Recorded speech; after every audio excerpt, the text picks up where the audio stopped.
తెలంగాణలో ఎంపికైన టీచర్లకు అక్టోబర్ 9వ తేదీన నియామక పత్రాలను అందజేస్తామని ముఖ్యమంత్రి రేవంత్ రెడ్డి తెలిపారు.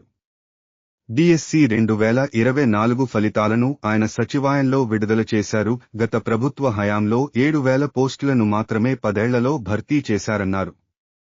దసరా లోపు సర్టిఫికేట్ వెరిఫికేషన్ పూర్తి చేసి దసరా రోజున నియామక పత్రాలను అందజేస్తామని తెలిపారు. తెలంగాణ ప్రజలకు దసరా పండగ అతి ముఖ్యమైనదని, అందుకే ఆ రోజు నియామక పత్రాలను అందజేస్తామని చెప్పారు. నియామక పత్రాలపై 11,062 పోస్టులకు 2,45 లక్షల మంది అభ్యర్థులు హాజరయ్యారన్నారు. త్వరలో గ్రూప్ 1 పోస్టులను కూడా భర్తీ చేయనున్నట్లు రేవంత్ రెడ్డి తెలిపారు. గత ప్రభుత్వం విద్యను పూర్తిగా నిర్లక్ష్యం చేసిందన్నారు. తమ ప్రభుత్వం అధికారంలోకి రాగానే మెగా డిఎస్సిని నిర్వహించామని చెప్పారు. ఇంకా ఖాళీలుంటే వాటిని కూడా భర్తీ చేయనున్నట్లు ఆయన తెలిపారు.